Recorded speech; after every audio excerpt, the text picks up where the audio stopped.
All right. Welcome, guys, to a new kind of video I'm doing here. Not usually, because this is my fourth video I've ever really done. So might be new to you guys because I usually do the Ordinary Wrestling Show for my past three videos, which were my first three videos, actually. So this is a new video I'm doing here. It's who I believe are the top 5 superstars who deserve a championship. All these superstars that I'm about to talk about, guys, they're all WWE superstars. No NXT, no Ring of Honor, no TNA, no Lucha Underground, nothing like that, guys. So this is all WWE superstars, as you could obviously see by the pictures. But guys, if you want to check out my Instagram, it's instagram.com/pipebombcity. Hopefully you guys enjoy what I have to say here, and we're just going to jump right into this, guys. Top 5 superstars who deserve a championship. Now, my number 6 person was Bo Dallas, so I'd like to give an honorable mention to Bo Dallas. Not going to go very in-depth to him, but that's all I'm going to say about him. I couldn't choose Bo Dallas or somebody else, but I went with that somebody else, and that somebody else was Tyson Kidd. Now, I'm going to just start off with Tyson Kidd since I'm talking about him. Tyson Kidd has been in the WWE, I believe, since WrestleMania. I think in the middle of WrestleMania 25 and 26 is when he started. Sometime between there was eventually where he made his main roster debut. Now, Tyson Kidd has won the World Tag Team titles. I believe it is that, or the WWE Tag Team titles. He's won one of those two. He's won the newer version of the WWE Tag Team titles with Cesaro. And that's pretty much it. That's all Tyson Kidd has really accomplished in his career. Now, I think he was on a roll. He was really starting to get back into things when he was in NXT, and he really started to get into things again. And then as soon as he came out of NXT, he was getting in a bunch of championship matches. Now, not a lot of them. I don't think any of them were pay-per-view title matches, but still, he'd get a United States title match or an Intercontinental Championship match once in a while here or there, but he never really wanted or had a rivalry for a singles title. Maybe in the past, but I can't really remember. So, and then as soon as he came out of NXT, he was with Cesaro, and those guys became the tag team champions. And that was so entertaining, guys. Tyson Kidd and Cesaro, they were a great tag team. But Tyson Kidd, guys, I think he is a great talent. I think he has improved on the mic. I think he has the potential to be a great character. It sucks that he's come so far in his career and he hasn't really done anything. He's such a great talent, guys. And I don't really know why he hasn't won the title. I don't really see anything wrong with Tyson Kidd currently. Now, in the past, I can understand he was not really what I would want to see as a champion, personally, back then. For WrestleMania 26 and 27 and 28. And then he just started improving. And he was in NXT, as I said, and then he was on the main roster again. And I think he's so much better now than he was before, which is great. I love seeing people, I love seeing wrestlers, guys, that just suck in their beginning of their careers and then they just evolve into something so much better. I love seeing that, guys. It's amazing just to watch. It's like a child growing up. And Tyson Kidd is that guy. He went from not really doing anything, and then he started doing something until he got his neck injury, which was just at the worst possible time. He was on such a roll with Cesaro, and it sucks that things that end like that, but maybe Tyson Kidd and Cesaro will get back together, especially since Cesaro isn't doing shit now. But hey, I don't really know. All right, the next person I want to talk about is Dean Ambrose. Now, Dean Ambrose, yes, is a former United States champion. I believe that's all the titles that he's won in his career. He also had an Intercontinental Championship feud with Bad News Barrett. He stole that around, guys. He did not win the title. That was at Fastlane 2015, and in WrestleMania times, that's where he was feuding for the Intercontinental Championship. I think back then, I make it sound like it's from 10 years ago. Earlier in the year, when he was feuding with Bad News Barrett, I didn't really like Bad News Barrett as champion. I'm not a huge Barrett fan with Wade Barrett, King Barrett, Bad News Barrett. I'm not, or Cosmic Barrett, whatever he was doing with Stardust for like 2 weeks. I'm not really a fan of Barrett. That's just me. So if you guys are fans of Barrett, I'm sorry.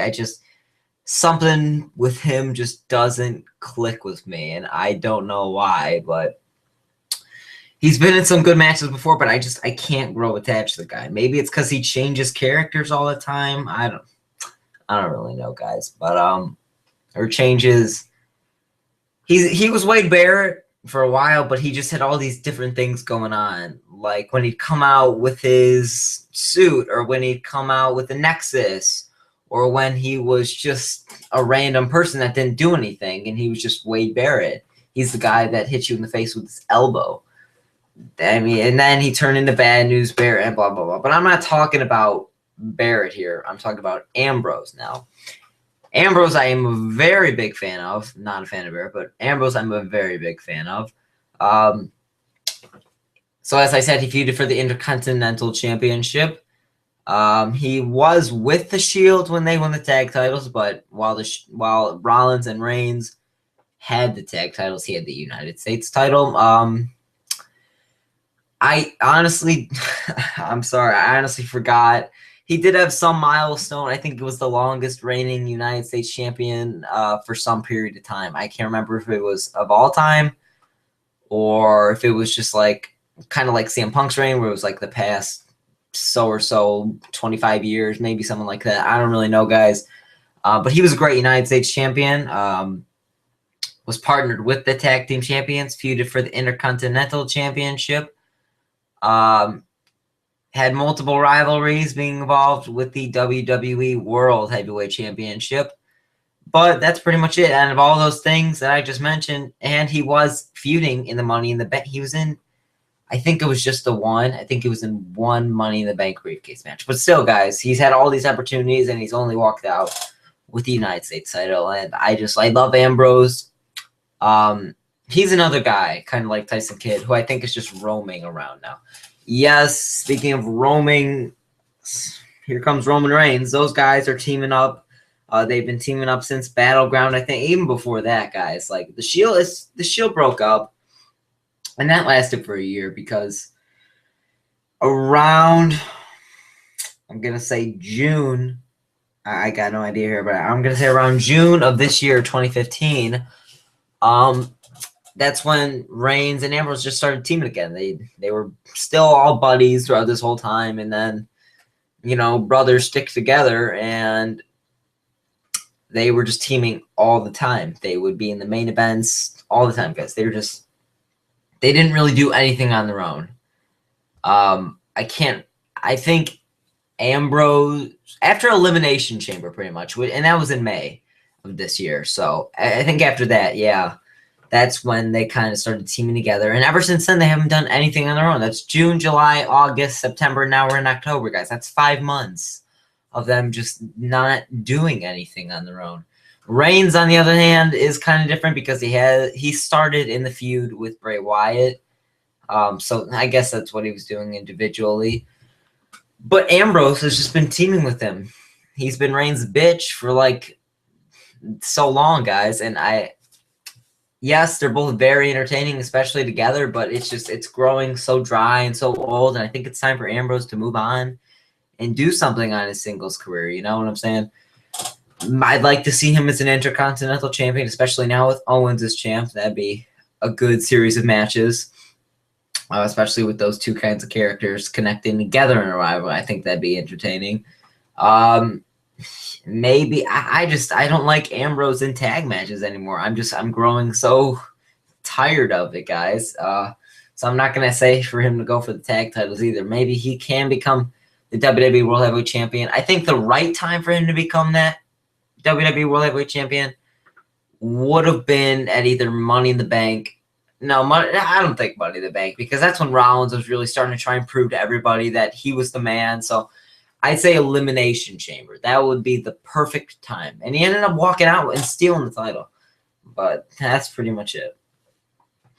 So that's Ambrose. I went over Kidd. Next, I'm going to be talking about Tyson Kidd's partner, Cesaro. Cesaro is currently not doing shit in the WWE. He wasn't doing shit before Kevin Owens, and while he was feuding with Kevin Owens, it was some pretty good stuff. He was starting to win matches, starting to get some real good charisma in there. Just always putting on great matches, guys. And as soon as he lost to Owens, I think they had a rematch, and then as soon as that was over, it was just gone. Cesaro's momentum went down the drain, and he is a former United States champion. He was the first ever Andre the Giant. I can never say this. Andre the Giant Memorial Battle Royal. Yeah, I think that's how you say it. Andre the Giant Memorial Battle. Andre the Giant Battle Royal. I'm just going to call it that. He was the first winner for that, so he won that trophy. Already said U.S. champ. Had an intercontinental title feud, I believe. Or maybe he's in the same situation as Tyson Kidd was. He just had random Intercontinental Championship matches. Oh, no, he did. He feuded with Ziggler in 2014. So he did have Intercontinental Championship rivalries. He never had a WWE World Heavyweight Championship rivalry. And he is also former tag team champion. So the guy has done a lot. He debuted in 2012. But fans just don't believe he gets the respect he deserves. And I am going to have to agree with that, guys. I think Cesaro is a 5-star talent. I'm going to be the first one to say it. He's not the best on the mic. I'd say average on the mic, to be completely kind with him, because he's not Wyatt. He's not Ambrose. He's not Paul Heyman. He's not Rollins on the mic.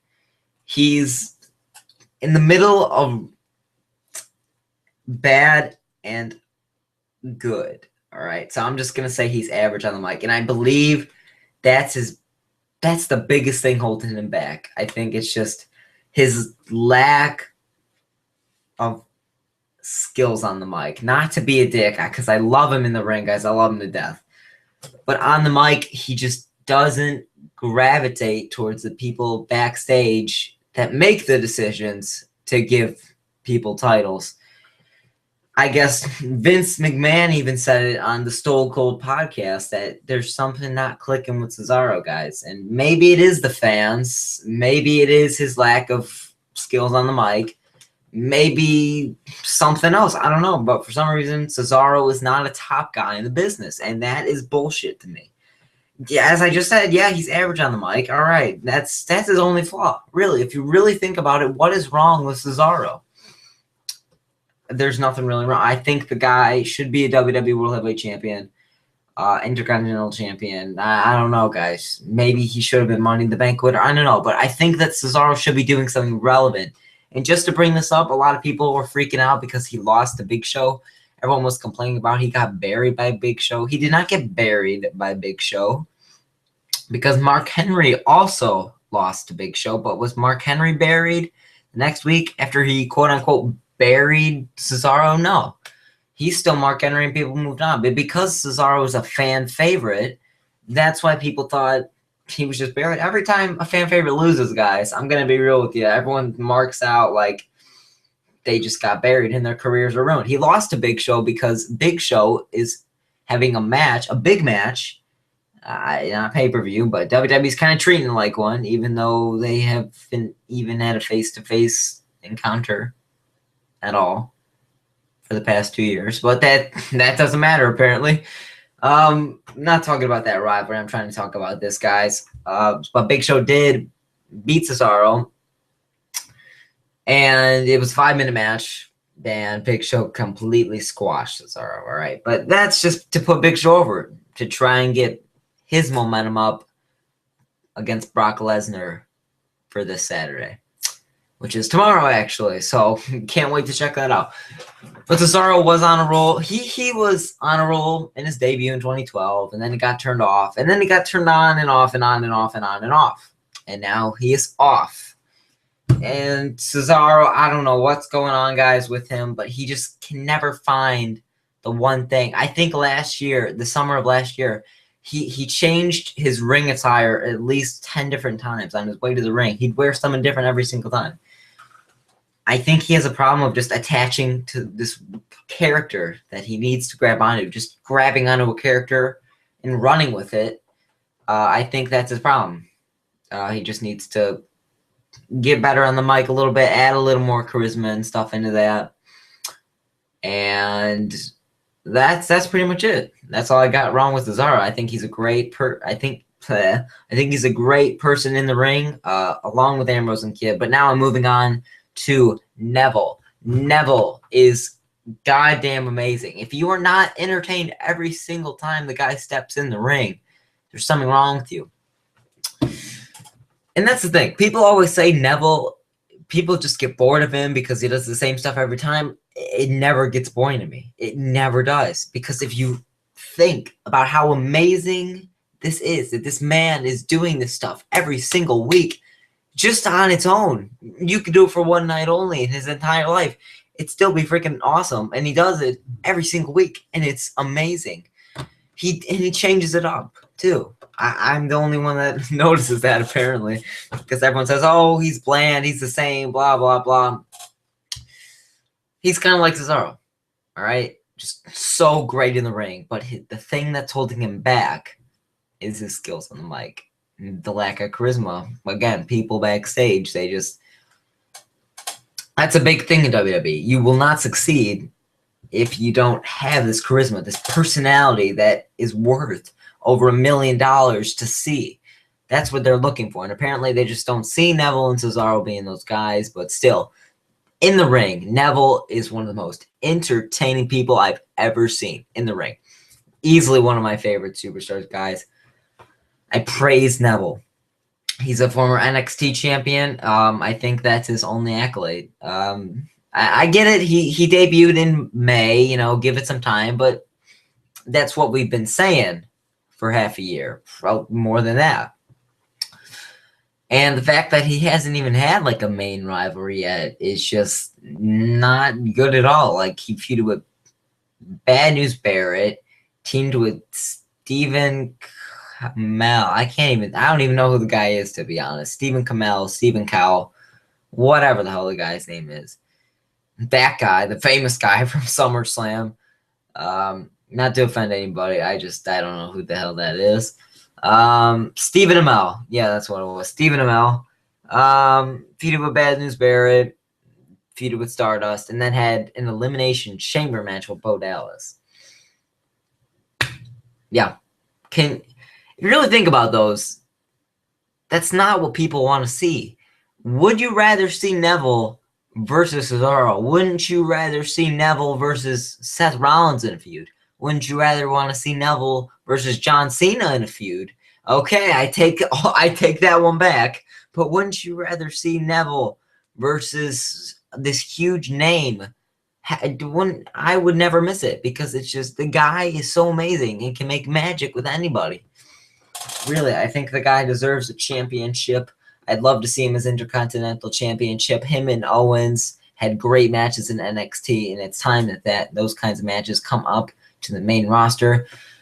And I think Neville could be a great contender for Kevin Owens as Intercontinental Champion. I think a lot of these guys, I think every single guy that you see on the screen right now is worthy of facing Kevin Owens for the Intercontinental Championship. I was about to say NXT Championship because I got my profile picture in the corner.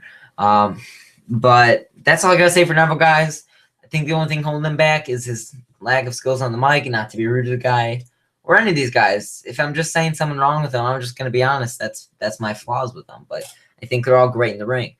The final person I wanted to talk about is purely amazing, and it's really hard to think sometimes that this guy came to WWE green about 2009 it was. So 6 years ago, the guy came in green. That's as long as CM Punk's career. And he just went from green to being one of the most entertaining people in the WWE, honestly, guys. Here I am. I'm going to be talking about Bray Wyatt finally now. Bray Wyatt, guys. Honestly, I think he's my favorite person on the mic. I think he's better than Paul Heyman, and I'm not sucking the guy's ass. I'm not being rude to Paul Heyman because I love Paul Heyman, and I love Wyatt. I think he's the best guy in the mic. Yeah, he writes down his promos. Who doesn't these days? But still, the guy is just purely amazing in the ring. It's amazing how far he's come from being this, not to be a dick, but he went from being this Husky Harris oaf that had no personality, just this box of Cheerios in the ring every single time. He was so fucking boring. He was so bland. He had man boobs bigger than my head. The guy just wasn't clicking with anybody. And then he was gone, got signed by WWE, I think. Or maybe he had a different tryout. I forgot which one's which. Came to WWE as Bray Wyatt, dominated in NXT, came to the main roster with Luke Harper and Eric Rowan, and here he is. Has never won a championship, has never had a championship feud, I don't think. Thinking in my memory, I don't think he has. I really don't remember a championship feud. He feuded with John Cena, but Cena didn't have any titles at the time. I think it was ever since. Well, no, I think the thing about Wyatt is I think he's been on the same level the whole time as this character. I don't think he's gotten a push, and I don't think he's been buried at all, really. Even after he did lose to Cena, I think he just was still where he was. I didn't think it really affected him that bad, but Bray Wyatt, guys, just so godly entertaining in the ring, and especially on the mic. I think his strongest asset is in the mic, which is weird because for a lot of these guys, I'm saying that, you know, Neville needs to improve on the mic, and Tyson needs to improve on the mic, and Cesaro needs to improve on the mic. And they're great in the ring. But really, I think Bray Wyatt's strongest feature, this is kind of like Ambrose too, their strongest thing is on the mic instead of really in the ring. And that's just it. That's their characters. They just grow and they attach to you. Bray Wyatt, guys, can you imagine? I was talking about this, I believe, in one of my Ordinary Wrestling Show podcast episodes. I think I was talking about it, where I said that wouldn't it be cool for Bray Wyatt as champion? Wouldn't it just be cool, like this new character? Just this new thing, you know? We've never really seen... Yeah, we had Undertaker. We've seen Undertaker as champion, you know? We've seen Harper as champion, but Harper really didn't do anything as Intercontinental Champion. But Wyatt, guys, I just think that the guy is... I said Wyatt instead of Harper, right? I hope I did. I think that Wyatt is just... He brings something new. He's not The Undertaker. He's not Luke Harper. He's not Sting. He's not Ambrose. He's not Braun Strowman. He is Bray Wyatt. He's something completely different. He's this new character that we've never seen. And how cool it would be, all the new ideas that you could do if you had Bray Wyatt. Just give the guy some things. You know, just give him his freedom. If you give him a title, just give him his freedom. And watch the guy just completely change the meaning of champion. Just like New Day has. Can you see how much New Day has just changed the tag team division? Can you, like, they're bringing just something completely new, and they have earned WWE's trust to just say what they want to. They had a 17-minute backstage interview. It wasn't even an interview. They scared Eden Styles, who the interviewer is. They got rid of her in like the first minute, and then they were just talking. The New Day was talking for 17 minutes, and it was entertaining. If you asked me that question, if WWE would ever do that 3 years ago, I'd say hell no. Impossible. Impossible. This is backstage, guys. Yes, I know. Authority, 20-minute promos, Rollins, blah, blah, blah, Reigns, 20-minute promos. I get it, all right? This is a backstage interview. I've never seen it before, and it just shows that WWE trusted them to just give them their own thing, you know, see how they do. If Bray Wyatt was champion, I wish that they would do that, because he would just bring something new to the table. All these cool ideas that you could do with a character like him, especially with Strowman and Harper at your sides. Can you imagine how unstoppable they would be? I'd rather see Wyatt with Strowman and Harper rather than Rollins with the Authority, honestly. I love Rollins. I love him with the Authority. I love their little thing that they got going on with him as the champion. But I think something new must be done with Wyatt. Or not something new with Wyatt. Something new with the championship with Wyatt. I think that Wyatt deserves the championship. I think Neville does. I think Cesaro does. I think Ambrose does. I think Tyson Kidd does. I think all these guys do, guys. But apparently, I think all these guys could be top guys, all right? And I know that WWE keeps saying that they're the future, but really, Cesaro's like 35. Tyson's probably like maybe a little bit less. I don't know. But those guys are really starting to kind of grow to an older age where eventually they're going to be as old as Kane, and then no one's going to like them. So they're in their prime right now. So WWE just got to use them. As for Ambrose is like 29. Neville's like 27. Wyatt is like 29. They're not even in their 30s yet. And just to think about how amazing of talents they are already, guys. They got a bright future ahead of them. Hope WWE gives them some titles soon.